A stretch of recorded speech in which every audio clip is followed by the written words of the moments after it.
Bak ayam mati di lumbung padi. No. Ironis memang. Tidak salahnya ada pepatah mengatakan bak ayam mati di lumbung padi, yang artinya begitu makmurnya di lumbung padi, tapi tidak menikmati bahkan sampai mati ayamnya. Itulah hiasan yang menggambarkan daerah-daerah yang kaya raya bahkan sampai melimpah sumber daya alamnya, tetapi tidak menikmatinya secara optimal, malah menjadikan daerah pengeksploitasian kaum kapitalis. Salah siapa?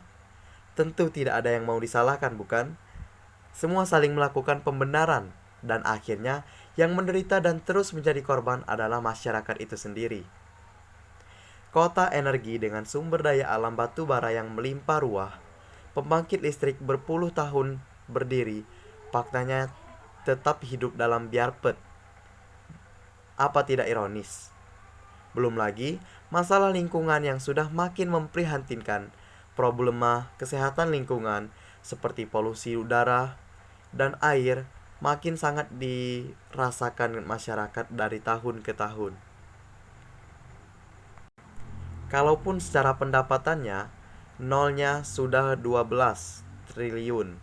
Idealnya, masalah-masalah sosial sebagai tanggung jawab perusahaan atau CSR itu menjadi zero. Apalagi, kewajiban perusahaan sudah diatur dalam UU bahwa wajib menyisihkan keuntungan sebagai bentuk tanggung jawab sosial perusahaan kepada masyarakat di sekitarnya. Masalahnya, praktiknya bagaimana? Teknisnya bagaimana? Untuk itulah, diperlukan peran pemerintah dan masyarakat sebagai stakeholder daerah untuk turut mengawasinya. Kalau aparat pemerintahnya sudah lemah, apalagi sampai ber-KKN dengan oknum perusahaan, dapat dipastikan walau SDA-nya melimpah ruah, kesejahteraan dan kemakmuran tetap menjadi dan terus menjadi sekedar harapan dan impian. Kondisi tersebut akan bisa terus berlangsung bila masyarakatnya sendiri tetap berdiam diri, tidak mau bangkit untuk mempersiapkan diri, apalagi sekedar menerima bantuan ala kadarnya, yang menuntun hitungan bisnis hanya sekedar buang daki bagi perusahaan. Sebatas paket sembako, karpet masjid, bangun siring, dan bantuan lainnya, sekedar untuk menghibur masyarakat agar tidak ramai, termasuk paket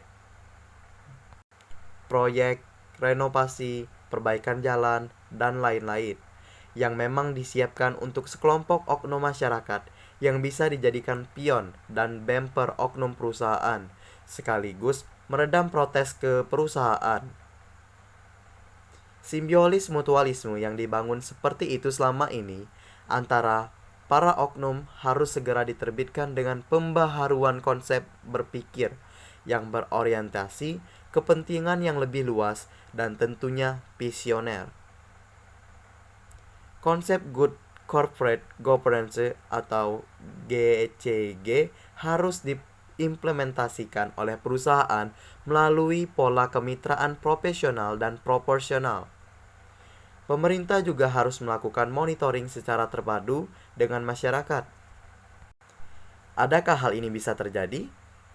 Kita harus optimis dengan menjawab ya, apalagi dengan kepemimpinan profesional jajaran direksi perusahaan yang tentu berpegang kepala GCG serta berorientasi jauh ke depan atau visioner, termasuk kepemimpinan kepala daerah yang baru ditunjuk sebagai pejabat bupati Muara Enim sampai aparatur jajaran kecamatan hingga lurah juga kades setempat. Semoga kita memang harus dan terus berharap hidup dan kehidupan ke depan menjadi lebih baik.